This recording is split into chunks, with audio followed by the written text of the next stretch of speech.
नमस्कार दोस्तों, 21 मार्च 2022 दोपहर के 1:11 चाइना में फ्लाइट MU5735 टेक ऑफ करती है कुनमिंग से। ये एक नॉर्मल पैसेंजर फ्लाइट है जिसे करीब 2 घंटे का सफर तय करना है और पहुंचना है ग्वांगझू तक, साउथ ईस्ट चाइना में एक शहर। लेकिन उड़ान भरने के करीब 1 घंटे बाद 2:20 पर यह प्लेन अचानक से बहुत तेजी से ऑल्टीट्यूड लूज करने लग जाता है, नीचे की तरफ गिरने लग जाता है। अब आमतौर पर अगर किसी प्लेन में कोई टेक्निकल प्रॉब्लम आ जाती है या इंजन खराब हो जाता है प्लेन का, तो एरोप्लेन्स का डिजाइन ही ऐसे होता है कि वो ग्लाइड करते हुए डिसेंड करेंगे। 1 मिनट में कुछ हजार फीट की स्पीड से नीचे गिरेंगे वो, लेकिन ये वाला एरोप्लेन ऑलमोस्ट 30,000 फीट से जमीन तक गिरता है सिर्फ 1 मिनट 35 सेकंड के अंदर। अगर आप स्काई डाइविंग करने के लिए एरोप्लेन से छलांग लगाओगे तभी इतनी स्पीड से नीचे गिरोगे आमतौर पर, लेकिन यहां पर एक बड़ा पैसेंजर जेट वर्टिकली नीचे गिरने लगा और 2 मिनटों से कम के समय में एक पहाड़ी पर जाकर क्रैश कर गया। जब यह एरोप्लेन नीचे गिरने लग रहा था तो एक दूर के किसी कैमरा ने इस सीन को कैप्चर किया, तो वीडियो फुटेज में क्लियरली दिखता है कि प्लेन वर्टिकली गिरने लग रहा था, नोज डाइव कर रहा था। ये कैसे पॉसिबल हो सकता है? प्लेन में बैठे हर पैसेंजर की मौत हो जाती है और ये क्रैश चाइना के one of the worst aeroplane disasters में अब माना जा रहा है। Administration of China has confirmed that a China Eastern Airlines plane has crashed in the south of the country. It appears it was descending at about 10,000 feet per minute. So this is well beyond what you would see in the event of an emergency descent. So something went rapidly wrong. We don't know what. One of the black boxes was found in the wreckage of the Boeing jet. There is no word yet on whether anyone has survived the crash. इस plane crash ने दुनिया भर के air crash investigators और experts को चौंका कर रख दिया है। आखिर क्या रीजन हो सकता है कि यह प्लेन इस तरीके से क्रैश किया? फ्लाइट रेडार 24 से लिया गया डेटा आप इस चार्ट में देख सकते हैं, जो दिखाता है कि किस समय में प्लेन कितनी हाइट पर था। शुरुआत में नॉर्मल तरीके से प्लेन ने उड़ान भरी, जो आप स्लोप पर देख सकते हैं शुरू में। फिर 29,000 फीट की ऑल्टीट्यूड को मेंटेन करके रखा करीब 1 घंटे 10 मिनट तक, और फिर अचानक से 2:20 पर प्लेन बहुत ही तेजी से नीचे की तरफ क्रैश करता है। लेकिन चार्ट में एक बड़ी ही अजीब चीज देखने को मिलती है। करीब 8,000 फीट की हाइट पर प्लेन नीचे गिरते समय थोड़ा सा ऊपर की तरफ जाता है और फिर से नीचे गिरता है। ये जो थोड़ी सी देर के लिए असेंट हुआ था, क्या रीजन हो सकता है इसके पीछे? ऑलमोस्ट हर तरह की एक्सप्लेनेशन की पॉसिबिलिटी यहां पर बताई जा रही है। हो सकता है प्लेन का इंजन खराब हो गया हो, कोई टेक्निकल प्रॉब्लम आ गई हो प्लेन में, हो सकता है प्लेन का पायलट यहां पर सुसाइड करना चाह रहा हो सकता है कोई टेररिस्ट अटैक हुआ हो इस प्लेन के अंदर, या फिर प्लेन का पायलट अचानक से बेहोश हो गया हो, या फिर कोई वेदर रिलेटेड प्रॉब्लम हुई हो। इस वक्त search and rescue teams plane में मौजूद ब्लैक बॉक्स और क्रैश रिकॉर्डर्स को ढूंढने की कोशिश कर रही हैं, और साथ ही साथ प्लेन में बैठे लोगों को भी ढूंढने की कोशिश करी जा रही है, कहीं हो सकता है कोई जिंदा बच गया। लेकिन उस समय की वेदर रिपोर्ट हमारे पास है। चाइना मीटियोरोलॉजिकल एडमिनिस्ट्रेशन के अकॉर्डिंग उस दिन दोपहर के 2 बजे जहां पर क्रैश हुआ, वहां का तापमान करीब 30 डिग्री सेल्सियस के आसपास था। मॉडरेट विंड्स चलने लग रही थी, आमतौर पर जितनी हवाएं वहां पर चलती हैं।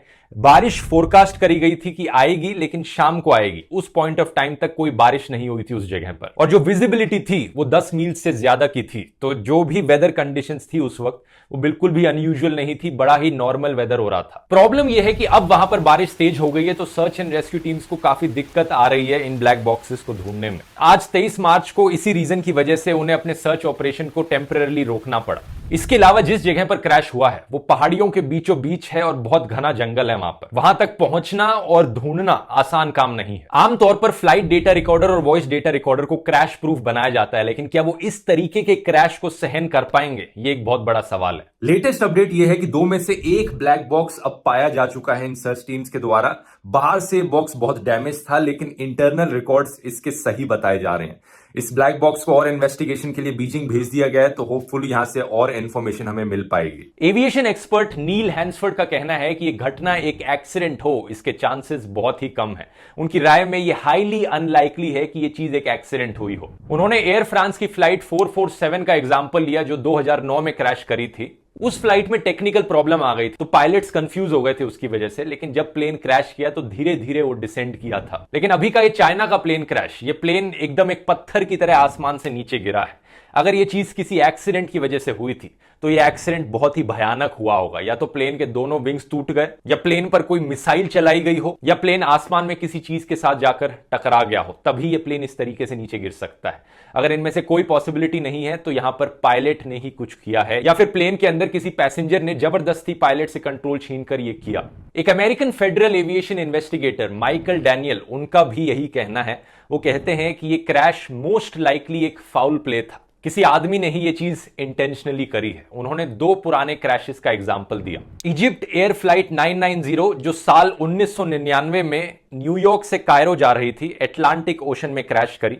और दूसरा सिल्क एयर फ्लाइट 185 जो साल 1997 में सुमात्रा इंडोनेशिया के पास क्रैश करी। ये 2 ऐसे रेयर एग्जाम्पल्स हैं जहां पर एरोप्लेन्स इसी तरीके से बहुत ही तेजी से नीचे गिरे, और इन दोनों केसेस में प्लेन को इंटेंशनली क्रैश करवाया गया था पायलट के द्वारा। कुछ लोग प्लेन के मॉडल पर भी सवाल उठा रहे हैं, क्योंकि इससे पहले जो 2 सबसे रीसेंट प्लेन क्रैशेस हुए हैं दुनिया में, 2018 में इंडोनेशिया में एक प्लेन क्रैश हुआ था और 2019 में इथियोपिया में जो प्लेन क्रैश हुआ था, उन दोनों प्लेन क्रैशेस के पीछे रीजन था प्लेन की बनावट में जो टेक्निकल प्रॉब्लम्स हैं। वो दोनों प्लेन क्रैशेस हुए थे एक स्पेसिफिक मॉडल ऑफ प्लेन के साथ। बोइंग 737 मैक्स एक्चुअली में एक अपग्रेडेड मॉडल था बोइंग 737-800 के कंपैरिजन में। नया मॉडल जो बोइंग कंपनी ने निकाला था, इसमें इन्होंने कहा था कि इन्होंने प्लेन के इंजन को ज्यादा एफिशिएंट बनाया है, और प्लेन के अंदर शोर कम करने के लिए इन्होंने प्लेन के इंजन को एक्चुअली में आगे की तरफ शिफ्ट कर दिया है, विंग्स के थोड़ा सा फ्रंट में। लेकिन इस प्लेन के इंजन की जगह बदलने से प्लेन में एरोडायनेमिक प्रॉब्लम्स हो गई, स्पेशली जब फ्लाइट कंडीशंस थोड़ी अनयूजुअल थी, वेदर इतना सही नहीं था। इस प्रॉब्लम को सॉल्व करने के लिए बोइंग ने एक स्पेशल सॉफ्टवेयर इंस्टॉल किया जिसका नाम था manoeuvring characteristics augmentation system, MCAS। लेकिन ये स्पेशल सॉफ्टवेयर ढंग से काम नहीं किया। ये दोनों क्रैशेस जो हुए 18-19 में, एक फॉल्टी सेंसर की वजह से ये MCAS सिस्टम गलती से एक्टिवेट कर गया, इनकरेक्टली एक्टिवेट कर गया, जिसकी वजह से प्लेन का जो नोज था वो नीचे की तरफ हो गया। बोइंग कंपनी के एक पायलट ने अपनी ही कंपनी को क्रिटिसाइज करते हुए कहा कि जब इन्होंने 737 मैक्स नया प्लेन निकाला था अपना, इन्होंने कहा था कि जिन पायलट्स को सर्टिफिकेशन मिला हुआ है इनके 737-800 पे उड़ाने का, उन्हें बस एक छोटा सा कंप्यूटर कोर्स करना होगा ताकि वो ट्रेंड बन सके 737 मैक्स को उड़ाने के लिए। लेकिन ये जो पायलट्स को ट्रेनिंग दी जा रही थी 737 मैक्स को उड़ाने की, ट्रेनिंग सफिशिएंट नहीं थी। फिर बाद में पता चला कि यूएस की फेडरल एविएशन एडमिनिस्ट्रेशन को बोइंग ने ढंग से बताया भी नहीं था इस नए सिस्टम के बारे में, इस MCAS सिस्टम के बारे में। इन्हीं कारणों की वजह से जनवरी 2021 में यूएस के डिपार्टमेंट ऑफ जस्टिस ने पाया कि बोइंग कंपनी ने यहां पर यूएस सरकार को डिफ्रॉड करने की कोशिश करी है, इसलिए अब उन्हें $2.5 बिलियन का फाइन भरना पड़ेगा इन चीजों की वजह से। लेकिन सच बताऊं तो हमारी आज की कहानी में इस रीजन का कोई लेना देना नहीं है, क्योंकि चाइना में जो प्लेन क्रैश हुआ है वो एक्चुअली में 737 का 800 वाला मॉडल था, 737 मैक्स नहीं था। और 737-800 वाला जो मॉडल है वो बहुत सालों से चले आ रहा है, बहुत ही रिलायबल मॉडल है वो प्लेन का, और one of the safest passenger jets उसे माना जाता है। तो सारी एक्सप्लेनेशंस को समझकर यहां पर मोस्ट लाइकली सिनेरियो यही बनता है कि पायलट ने इस प्लेन को इंटेंशनली क्रैश किया। लेकिन सबसे बड़ा सवाल ये कि ऐसा पायलट ने किया क्यों? चाइनीज सोशल मीडिया पर इसको लेकर कई कंस्पिरेसी थ्योरीज अब बनने लग चुकी हैं। एक बड़ी पॉपुलर कंस्पिरेसी थ्योरी में एक्चुअली में ब्लेम किया जा रहा है यहां पर अमेरिका को। कहा जा रहा है कि रशिया और यूक्रेन में जो होने लग रहा है, चाइना ने यहां पर एक क्लियर स्टैंड नहीं लिया रशिया के अगेंस्ट, इसलिए अमेरिका ने ये प्लेन क्रैश करवाया है चाइना के अंदर। ये conspiracy theories Chinese social media users के द्वारा उठाई जा रही हैं। ये चीज मैंने आपको पिछले प्लेन क्रैश वाले वीडियो में बताई थी कि जब भी कोई इतना बड़ा डिजास्टर होता है जिसके पीछे कोई क्लियर कट रीजन नहीं मिल पाता, कोई ढंग की एक्सप्लेनेशन मौजूद नहीं होती, तो कंस्पिरेसी थ्योरीज अक्सर बहुत बनती हैं ऐसी चीजों पर। और अगर आपको ये वीडियो देखकर डर लग रहा है कि मैं तो अगली बारी से प्लेन में ट्रैवल नहीं करने वाला, क्या बार बार क्रैश होते रहते हैं प्लेन, तो डरने की जरूरत नहीं है, चिंता मत कीजिए, क्योंकि स्टैटिस्टिकली बात करी जाए तो aeroplanes one of the safest modes of transportation है। और बोइंग प्लेन के जो सबसे यूज किए जाने वाले मॉडल्स हैं, बोइंग 737 का 600, 700, 800, 900 प्लेन मॉडल्स जो हैं, क्रैश होने के चांसेस आपके लिए हैं 0.07 क्रैशेस पर मिलियन फ्लाइट्स। यानी अगर 1 मिलियन फ्लाइट्स ली जाएंगी दुनिया में तो उनमें से 0.07 क्रैश करेंगी। इतने कम चांसेस हैं यहां पर प्लेन क्रैश होने के। इसके अलावा एयरबस A300 एक और बड़ा पॉपुलर मॉडल, उसके लिए चांसेस हैं 0.46 क्रैशेस पर मिलियन फ्लाइट्स, और एयरबस A310 उसके चांसेस हैं 1.35 क्रैशेस पर मिलियन फ्लाइट्स। ऑब्वियसली ये जो स्टैटिस्टिक्स हैं ये पास्ट रिकॉर्ड देखकर ली जाती हैं कि दुनिया भर में इतनी फ्लाइट्स उड़ी इस स्पेसिफिक मॉडल ऑफ प्लेन के साथ और उनमें से कितनी क्रैश करी। लेकिन जितने भी रीसेंट प्लेन क्रैशेस हुए हैं, आप एक चीज जरूर नोटिस करेंगे, वो या तो कोई सॉफ्टवेयर में टेक्निकल फॉल्ट की वजह से हो रहे हैं या पायलट की वजह से डेलिब्रेट कोई एक्शन किया जा रहा है। खराब वेदर की वजह से कोई क्रैश होना या कोई हाईजैकिंग की वजह से क्रैश होना, ये चीज आज के जमाने में इनके होने के बहुत बहुत कम चांसेस हैं। आपकी राय में यहां पर क्या रीजन हो सकता है, नीचे कमेंट्स में लिखकर बताइए। बहुत बहुत धन्यवाद।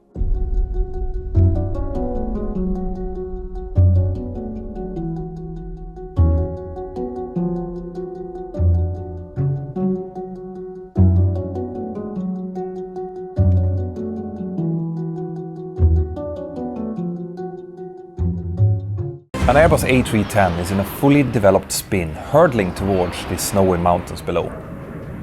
There's nothing wrong with the aircraft. Instead, this situation has been caused by a father's pride in his work and a little known function of the autopilot. Stay tuned.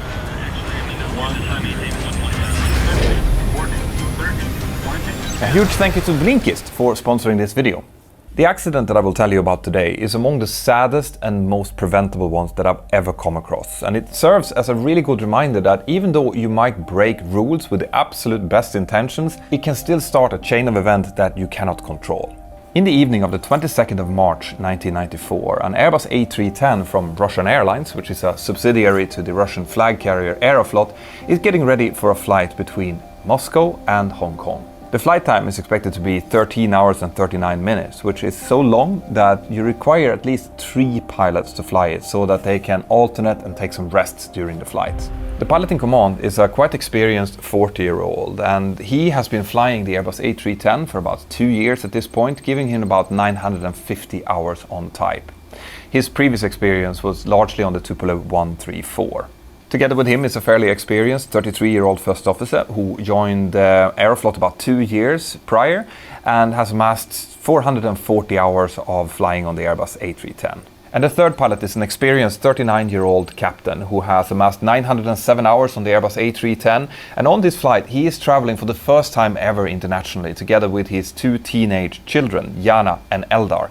And that fact is going to become very important for what's about to happen. The rest of the crew consists of 9 cabin crew members, and there are 63 passengers, a lot of them actually airline employees who are traveling over to Hong Kong on this flight. The pilot goes through the pre-flight, they check the weather. The weather is fine en route, it's not expected to be any turbulence or anything like that, and they start making their way down towards the aircraft. When they get down to the aircraft, they're met by another pilot who's going to be traveling as a passenger. And he asks if it would be possible for him to sit inside of the cockpit during the flight, and this is agreed by the pilots. The crew starts preparing for departure. The pilots are looking through the technical logbook, which they see is completely clean. There's no technical issues with the aircraft. So they continue with the pre-flight preparation. They board their passengers. They push back from the gate, start taxiing out, and at time 13:39 UTC, that's 20:39 local time, they take off from runway 25 right in Sheremetyevo Airport in Moscow. Initially, they make a right-hand turn up towards the northeast and they climb to 30,000 feet, where they stay for about 27 minutes before they continue to climb up to their initial cruise altitude of 34,000 feet. The flight proceeds normally for the first 4 hours over the dark skies of central Russia, and at 26 minutes past midnight, it's time for the pilot in command to get back to get his rest. So he leaves the cockpit, gets into the passenger cabin and sits down to get a few hours of sleep, and the co-captain takes his place in the cockpit. So now the co-captain, which I'm going to refer to as the captain from this point onwards, is pilot flying, and he's sitting together with his first officer who's pilot monitoring, who's handling the radio. And it's around this time that the captain decides that he's going to invite his 2 teenage children into the cockpit. He's really proud of his work and he wants to show off this highly technological cockpit to his children, which I completely understand. Remember, this is prior to 9/11, so the rules around who could come in and visit the cockpit was not as stringent as they are now. So there's nothing strange with this request, and the children comes into the cockpit and starts looking curiously around. At 43 minutes past midnight, the captain suddenly has an idea. He asks his daughter, Jana, if she would like to sit in the pilot chair and fly the aircraft. Jana gets excited over this idea, and the captain now leaves his chair. He does not hand over controls to the first officer. Instead, he puts himself behind the center pedestal, still technically in charge of the aircraft and the pilot flying role. Jana gets into the seats, she sits down and she looks up on this massive control wheel ahead of her, and she also asks her dad if he can put the seat up a little bit, so she gets up a little bit higher. Now, I mentioned to you before that letting the children into the cockpit was not strictly against the rules at the time, but this, what is happening right now, this is against the rules. Because as the pilot in command and pilot flying, you're not really supposed to leave the pilot chair for any reason other than strictly safety related or operational. And if you do, you have to hand over the controls to the pilot monitoring, who then becomes pilot flying. But this doesn't happen. Instead, he gets out of the chair and he lets in an outsider, someone with no training whatsoever, into the pilot chair. And this is probably the worst break of the rules of them all, because under no circumstances are you allowed to, neither then nor now, to have someone like that sitting in the active pilot chair in an aircraft that is in flight. The first officer is watching this happening, and since he's pilot monitoring, he has pulled his chair to the furthest back position. He is only 160 centimeters long, so with the chair in that position, he doesn't properly reach the pedals, and it would be problematic to try to hand fly from that position, and this is soon going to have some severe consequences. The captain now tells his daughter, Jana, to put her hands on the control wheel, that she's going to get to fly the aircraft. He then reaches up and he switches the autopilot mode from navigation, which is the mode that follows the pre-programmed route, to heading, which is going to follow whatever he sets on the heading bug. He moves the heading bug more than 15 degrees to the left, and this initiates a 20-degree bank turn to the left. And since Jana has her hands on the controls, it will feel like she is the one that is actually making the turn. Once the turn has been initiated and been going for a while, the captain then reaches over and brings the heading bug back again, which initiates a right-hand turn, and once they're back onto more or less their initial track, he re-engages navigation and the aircraft continues on its route. During this whole maneuver, Jana has only rested her hands on the controls. She hasn't applied any force to it. So this means that as the autopilot was doing this left and then right maneuver, it hasn't felt like the pilots were trying to counteract it in any way. Jana stays in the pilot seat for about 7 minutes, curiously looking around, until at time 0052 she makes way for her older brother Eldar, who's now keen to get into the pilot seat and try it out for himself. As the siblings are now changing place in the left-hand seat, the first officer gets onto the radio and he calls up Novosibirsk Control. He gives them a position report and he tells them that they will reach the waypoint Sakir at time 0059, about 8 minutes away. Turns out that they will never make this waypoint, and I'll tell you all about what happens next after this short message from my sponsor. Now, I don't know about you guys, but I personally love reading books and listening to podcasts. It gives me new ideas and new perspectives that I didn't even know existed. The problem though is that I always seem to lack time to do it. So that's why I'm so happy to have Blinkist as the sponsor of this episode. Because Blinkist was created exactly for that purpose. What they do is they take their more than 5,000 titles in 27 different categories and they distill them down to their most essential core bits that they call blinks. This means that you can listen to a book or a podcast in only 15 to 25 minutes, which is perfect when you're on the commute to work, for example. If you think that sounds really interesting, well then go down, click on the link here below, which is blinkist.com/mentorpilot. It will give you a 7-day free trial so you can check it out. And if you decide to subscribe, it will give you a 25% discount on the premium subscription. So go down and check it out. When the son Eldar, who is 16 years old at the time, sits down into the captain chair, the pilot who's been traveling passively on the jump seat asks if he can take a picture of him. And Eldar, of course, agrees, and he's really proud of this moment, which we all can understand. The captain now intends to do exactly the same type of maneuver with Eldar as he did with his daughter, Jana, earlier. But before he can start the maneuver, Eldar turns over and asks his father if he can actually turn the yoke. The captain responds with, yeah, you can. And then he reaches over and he engages heading again. He turns the heading bug once again, more than 15 degrees to the left, which initiates the turn by the autopilot. But this time, Eldar is actually inputting with quite a bit of force onto the control wheel. This can be seen later on the flight data recorder by some asymmetry between the left and right aileron as he's doing so, but initially this doesn't really impact the autopilot. Once he has initiated the turn and done the left-hand turn for a while, the captain once again reaches over to the heading bug and moves it over to the right to re-initiate a right-hand turn. Eldar follows through in the controls and he inputs a little bit more pressure onto the steering wheel. Now, as the autopilot is starting to get closer to its intended heading, it also starts to input in order to level off the wings to maintain the heading that is indicated by the heading bug. The problem now is that Eldar keeps his pressure onto the yoke, keeps it wanting to turn right.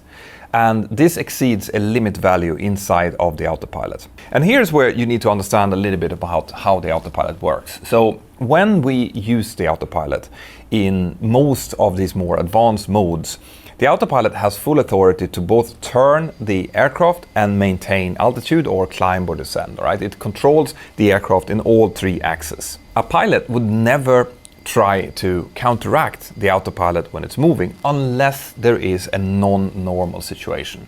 So if the autopilot for whatever reason is not doing what it's supposed to, well, then the pilots can intervene, and the way that the autopilot is supposed to respond to this is by giving authority back to the pilots, and it can do so in different ways depending on the aircraft type. In most cases this causes the autopilot to disconnect completely, and that is abundantly obvious to everyone because it will come with an oral warning that it happened, and you will also see it on your flight mode annunciator. But here is where a key detail of the autopilot on the Airbus A310 differs from the types that these pilots have been flying before. Because as Eldar is now maintaining his right-hand turn input on the steering wheel, and the autopilot tries to level off, it feels that, okay, the pilot wants me to do something else, and it disconnects only the lateral channel of the autopilot. This means that the autopilot is still engaged. It doesn't give any oral warnings, it doesn't even give any visual warnings to the pilot that this has happened. It still controls the aircraft's altitude, but it has now relinquished control in the lateral part, the turning part of the autopilot. This decoupling of the lateral autopilot channel would, for a trained pilot, definitely be felt. If you are turning against the autopilot and this decoupling happens, you would feel suddenly a difference in the amount of force feedback you need to put into the controls. But because Eldar is now doing this input and he has no idea about what he's doing, he has no training or no knowledge of this, he doesn't notice it. And there's also a possibility that the first officer at this point is also following through on the control wheel on his side, but he wouldn't notice it either because he might think that the difference in force feedback is due to inputs that Eldar is doing on his side. So none of the two people that are at the controls, and certainly not the pilot, the only real pilot that has input to the controls now, notices that this decoupling happens. The aircraft now continues its right-hand turn, past the point where it should have leveled off and followed its original route, and it's slowly increasing its bank angle because there is still a little bit of force introduced on the steering wheel towards the right. There's still no indication in the cockpit that the lateral channel of the autopilot has been disengaged, but it's also a fact that none of the pilots seems to be monitoring the aircraft as it continues to turn. During this time, the captain has actually looked away a little bit and he's engaged in a conversation with his daughter, Jana, and that takes about 20 seconds or so. And it's when the aircraft bank angle increases past 20 degrees of bank that the 16-year-old Eldar speaks up and he says, why is it turning? And the first officer looks over at him and responds, is it turning by itself? And Eldar responds with, yeah. At this point, the pilot on the jump seat speaks up and he says, it's turning into the area, guys. And the first officer looks down onto his navigation display and he says, yeah, it's reaching the area, the holding area. A holding area is an oval-shaped area that aircraft goes into when they need to hold for whatever reason. For example, before they can start an approach into an airport, or if they have to hold at a certain nav aid for another reason. But why would the pilots think that they're entering a holding area? They haven't told the aircraft to do so, they haven't programmed it, and it's definitely not on the route. Well, it turns out that in flight testing of the Airbus A310, when it's subject to a situation like this, when the aircraft is turning away from its intended route and it doesn't follow the autopilot, it can start to show a false track line on the navigation display. This is basically a suggested track line, so the aircraft saying, well, you're turning obviously, so maybe you want to go this way, and it can turn out either as a straight line or as a circular line. But in any case, if the pilots are looking down on their navigation display and they suddenly see that the aircraft is or looks like it's following this suggested track line, maybe that's why they think that this is happening. In any case, it seems like all of the pilots are now looking at this happening on navigation display, and none of them is monitoring what's actually happening to the aircraft's attitude. Because like I was saying before, the aircraft is now banking more and more to the right. It passes 30 degrees, which is the limit for the autopilot. It passes 45 degrees, which is what we considered a steep turn, and it continues to increase. And interestingly enough, this also happens without any aural warning inside of the cockpit. But remember how I said that the autopilot has not disengaged fully, that it's still trying to maintain the altitude? Well, because the only way that it can do that is by increasing the elevator back pressure and also changing the angle of the stabilizer, it's now trying to do that. But as the aircraft banks more and more, it becomes more and more hard for the autopilot to keep the altitude. So as the aircraft passes about 45 degrees of bank angle, it also starts descending. But because the elevator is now deflected upwards in order to try to maintain the altitude, the aircraft, as it's banking more and more, is also subjecting the passengers and crews to more and more G-forces. So when it passes about 45 degrees of bank, the G-force is about 1.6, so 60% more than normal. And this is likely what finally gets the pilots to look down onto their primary flight display to see what's going on. The first one that speaks up is the jump seat pilot, who says, "Hey guys," that's quickly followed by the captain, who said, "Hold it, hold the control column, hold it." It is very likely that that command from his father, the captain, actually caused Eldar to physically hold on to the control column. That would be the logical response for someone who is not a trained pilot. But what the captain actually wanted was for the pilots to level the aircraft off, to hold the bank angle and to try to bring it back onto the left. This was correctly understood by the first officer, who is now trying to put left input onto the aileron in order to level the aircraft out again. But because Eldar is now following his father's direct order, the captain's order to hold the flight controls, the first officer, as he's inputting left aileron, encounters resistance. And because this is happening, only a few of the flight controls, like the aileron on the right hand side and a few of the flight spoilers on the left hand wing, is actually following this input. This is happening because of another feature of the flight control system on the Airbus. You see, if the yoke, the steering wheel of an aircraft, would become blocked on one side for whatever reason, it's really important that the remaining pilot with the remaining steering wheel will still be able to control the aircraft. And the way that you do this is that you apply force to the control input until you physically separate the two from each other. But when that happens, the remaining pilot will only be able to control part of the flight controls on the wings. This is likely what's happening here. And as the first officer is now trying to turn towards the left, and Eldar is holding on to the flight controls as his father has told him to do, it becomes really, really hard and sluggish for the first officer to try to straighten the aircraft up. And you can see on the flight data recorder that he actually momentarily reverses as in turns right for a bit, just to kind of see whether or not something is wrong with the flight controls. But when he does so, the bank angle just increases even more towards the right. Now, it is unlikely that this actually made much difference in this case, because as the aircraft is now at almost 90-degree bank angle, and the elevator, which remember, the autopilot is still trying to maintain the altitude, is deflected almost fully upwards. It means that the angle of attack of the aircraft has exceeded the stall angle. And when the wings are stalled, you might not have any aileron control anyway. Interesting to Alan note here is that Irwin, for the first an few seconds of experienced this stall engineer, event, there is conducted no a visual audible stall warning inspection in the and cockpit. pressurization leak They check definitely to have identify buffeting. potential You know, the faults. aircraft will be To shaking, perform the which is a leak very check clear while the signal that aircraft they're in was a still on the stall. ground, But it had since to the be autopilot manually is now pressurized. finally being disconnected by the forces The being applied pressurization to system the on a yoke, Boeing 737 that is warning crucial for of the maintaining autopilot a being safe and disconnected, comfortable together cabin with the pressure. aircraft descending It away from simulates its lower cleared altitude conditions to ensure override passengers the and crew audible stall have warning. adequate So it takes about oxygen 4 levels seconds before during the the stall flight. warning actually comes on in This the cockpit. system operates During the automatically subsequent in flight, 21 seconds, the adjusting as captain, the who's still aircraft standing changes behind the altitude. central pedestal in the cockpit, is screaming, During the ground the other way, tests turn and left. maintenance checks, And the first the officer is also pressurization saying, the system other way, was the set other to way, manual presumably mode. talking to the 16-year-old This Eldar, setting who's allowed holding Alan on to to the control the controls for his dear pressurization life. process directly, Now, what enabling should him happen to test right now, for leaks because the aircraft and is in a ensure stall, the is that integrity you of the need to get cabin's out of the pressure stall. And the seals way to do without that the is aircraft's disconnect the engines autopilot to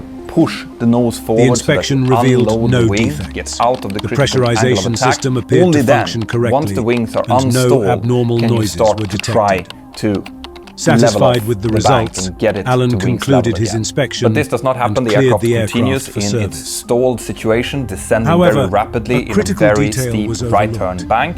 And The it is pressurization pretty mode obvious selector from the cockpit remained in voice the manual recorder position, that the pilots have setting the lost their stage for situational unforeseen awareness in events. this situation. It's worth noting here that one of the reasons that the pilots didn't react correctly in this situation